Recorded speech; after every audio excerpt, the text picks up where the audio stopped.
അമേരിക്കയുടെ B-2 bomber വിമാനം Iran വെടിവെച്ചുവെന്ന പേരിൽ സമൂഹ മാധ്യമങ്ങളിൽ പ്രചരിക്കുന്ന ചിത്രം വ്യാജമെന്ന് കണ്ടെത്തൽ. പ്രമുഖ ഫാക്ട് ചെക്കിംഗ് വെബ്സൈറ്റായ മിസ്ബാർ ആണ് ഈ ചിത്രം കൃത്രിമമായി നിർമ്മിച്ചതാണെന്ന് വ്യക്തമാക്കിയിരിക്കുന്നത്. അമേരിക്കയും ഇസ്രായേലും ഇറാനിൽ സംയുക്തമായി നടത്തുന്ന വ്യോമാക്രമണങ്ങളുടെ പശ്ചാത്തലത്തിലാണ് ഈ വ്യാജ ചിത്രം ഇന്റർനെറ്റിൽ വ്യാപകമായി പ്രചരിച്ചത്.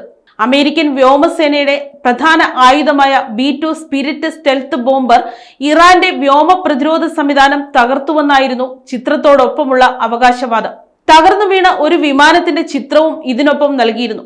എന്നാൽ ഈ അവകാശവാദത്തിൽ യാതൊരു അടിസ്ഥാനവുമില്ലെന്ന് മിസ്ബാറിന്റെ അന്വേഷണത്തിൽ തെളിഞ്ഞു. സാങ്കേതിക വിദ്യ ഉപയോഗിച്ച് നിർമ്മിച്ചതോ എഡിറ്റ് ചെയ്തതോ ആയ ഒരു ചിത്രമാണ് ഇതെന്നാണ് കണ്ടെത്തൽ.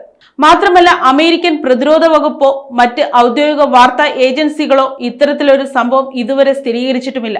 നിലവിലെ യുദ്ധ സാഹചര്യങ്ങൾ മുതലെടുത്ത് ജനങ്ങൾക്കിടയിൽ വലിയ തോതിൽ തെറ്റിദ്ധാരണ പരത്തുന്നതിനാണ് ഇത്തരം വ്യാജ വാർത്തകളും കൃത്രിമ ചിത്രങ്ങളും പ്രചരിപ്പിക്കുന്നതെന്ന് ഫാക്ട് ചെക്കിംഗ് ഏജൻസികൾ മുന്നറിയിപ്പ് നൽകുന്നു. സംഘർഷവുമായി ബന്ധപ്പെട്ട വാർത്തകൾ വിശ്വസനീയമായ മാധ്യമങ്ങളിൽ നിന്ന് മാത്രം ഉറപ്പുവരുത്തണമെന്നും അധികൃതർ നിർദ്ദേശിക്കുന്നു. News desk, Kottarakkara media.